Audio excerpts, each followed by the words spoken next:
Listen, I'm no TikTok expert, but I have grown really quickly in the past few days and months. And I would love to share with you what's working for me because as a digital download product seller, I know that the more eyeballs that I have on my content means the more followers, means the more buyers that I have. So if you want more buyers of your online shop, make sure you're following so I can show you what's working on TikTok. What's up, everybody? I'm Christina Scalera, and I'm here to teach you all about how to create and sell digital products passively. Oh no. I just heard you have not clicked that like button, so make sure you do that before we get more into detail in today's video. As of the time I'm recording this, I have nearly 30,000 followers on TikTok, and I started my account just a short 2.5 months ago. I was able to get my first 1,000 followers in my first 48 hours on TikTok, and all of that growth has come since then. It's been such a fun and exciting journey, and there have been so many hiccups along the way. Namely, I didn't post for a while because I got the bad thing. And I was sick and in bed for about 3 weeks. You might even hear me cough. I'm still getting over it. If you've been on TikTok, you know that there's a lot of the same tired advice that you'll hear over and over again. Things like you have to post every day. You have to post multiple times a day when you're getting started. And these are things that I did not ascribe to or follow, and I'm here to show you what actually worked for me instead. Additionally, when I got sick, I wasn't able to make TikToks. I wasn't even able to get out of bed to pee. How was I gonna actually film myself and upload it? So I wasn't even able to use the platform for a couple weeks in there, and I had a strategy that kept me afloat during that time. So we're gonna break that down as well. The first thing to know about TikTok is that it is completely different than anything else you've used before. It's actually probably closest to YouTube if I had to compare it to something. And that's just because explainer videos, which I'm gonna get to that in a second, but videos like this, but in a shorter format, obviously much more relatable because I'm holding the camera selfie mode style. Those tend to do the best for businesses right now. But specifically, if you want to get really good engagement and a lot of followers quickly, which most people do, I did, because I wanted to hit 1,000 followers so that I would unlock a lot of different features on TikTok. That actually unlocked the ability to put a link in my bio. It also unlocked the ability to go live, which, not a fan of going live. If you do that, use moderators. So how did I get this fast growth?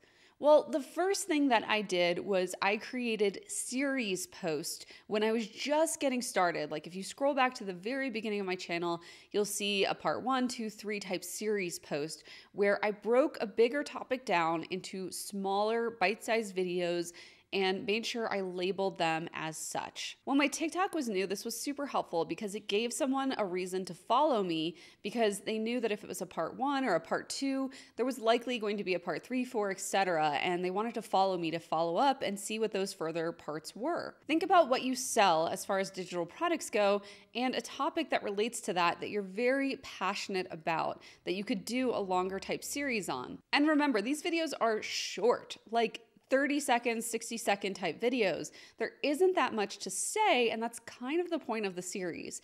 You just want to give one little nugget per video. You're not trying to do an entire webinar in 1 or even 10 videos. The second thing I did to grow my TikTok very quickly was to make sure that I was talking about things that were controversial.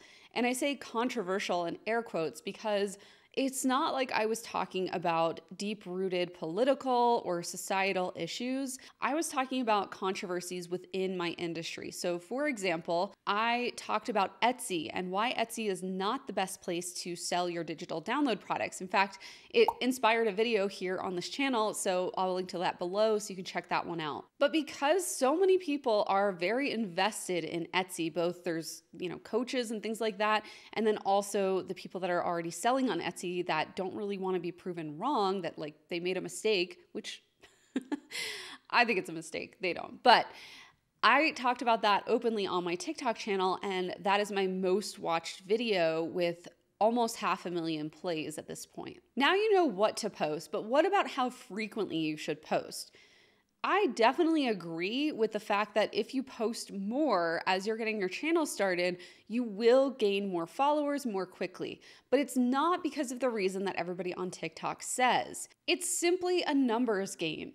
If you post 10 videos, you're more likely to see what people are watching and liking from you and what you're most excited to create content around in those 10 videos versus creating 2 videos. You don't really have much to compare and contrast. Yes, posting more videos as you're getting your channel started definitely helps you to grow faster, but it's not because you're posting more videos, it's just because it's helping you to find your voice and to find your place on that platform and to help build a small audience that you can continue to grow. This is why when I had to take a 3-week break from TikTok to recover from my illness, I knew exactly what kind of content to create, and I could really limit the amount of content I actually had to make. I didn't have to do the 10 videos a day or anything crazy like that because I had already done that as I got my TikTok started. I had discovered what people liked, what they wanted to follow me for, and how I could integrate that with what I sold in my business. In the beginning of TikTok, I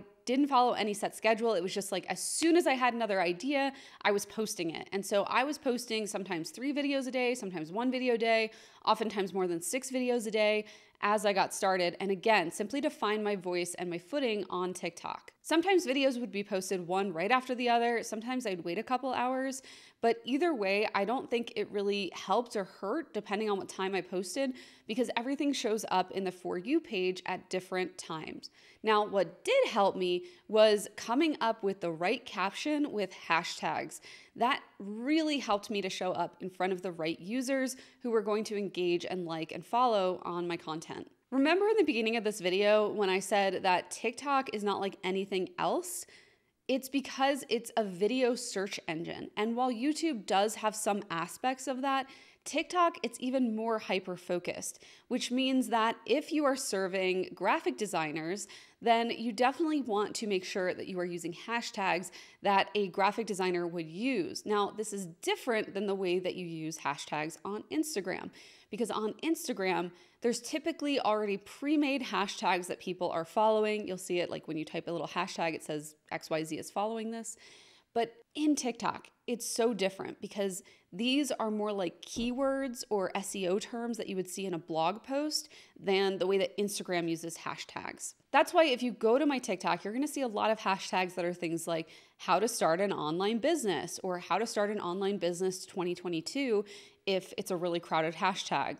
That's because my potential followers on TikTok are not typing in things like femprenista or CEO, boss lady, none of those hashtags. They're finding me through hashtags like start an online business or how to create an online shop or template shop. They're finding me through keywords that they're using to discover more content based on the subject matter that they're searching. If you want to grow on TikTok quickly, you'll have to use hashtags as if you are a new person to your area of expertise, and those are the search terms that you're looking up. I typically look for hashtags that have been used between 25,000 and 1 million plays, but if it's more than that, that's okay too. Because for example, on that video, that Etsy video I was referencing that went viral and got 500,000 plays, I actually am all of those plays. If you look at the hashtag template shop, those all came from me. So like that's still a good hashtag for me to use, even though it has a lot of plays. We've talked about what kind of content to create, when to post, how often to post, some best practices, but how do you actually create the content? My favorite way to post on TikTok is to actually just go to the Create tab and hold this record button down as I'm saying whatever I need to say, and then lift back up when I'm done talking, and then hold it down again, talking, and then lift back up. That way I don't have to edit anything out. Another thing that I'm doing as I'm creating my TikTok videos is I'm not looking down here at the screen, I'm always looking up at the camera. So it's a little awkward because I can't see myself, but the end result is so much prettier and so much better and more engaging for your audience than looking down here all the time. It would be like me recording this YouTube video like this. That's awkward. And then if there is any dead sound in the video, like when you hit record and there's a pause like that, I just go and I edit that out of the clip so that everything is like boop, boop, boop right together instead of boop, boop, boop.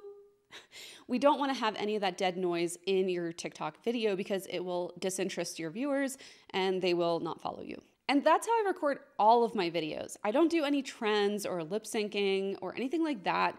Sometimes I'll layer trending music on top or like underneath what I'm saying on my face to camera video, but I really don't use anything that is trendy like that just because I want people to actually follow me for me and what I'm saying versus some cute way that I did a trend. This results in a really engaged follower base who asks you great questions and makes awesome comments. And these are great ways for you to create content because TikTok really likes to push out reply videos where you reply to a question or a comment by making another video. Plus, those reply videos will show up higher in the comment section so that other people can start to binge watch your videos when they see that you've replied with another video. There is so much more that I could talk about when it comes to TikTok. I really love this platform and I hope you get to enjoy it as well. The key with TikTok though is just to get started because this fast growth will not last forever. So make sure you're following me there. I'm just at Christina Scalera, spelled the same as it is here. And make sure you check some of the links that I've put below this video to teach you how to monetize that TikTok with your digital products.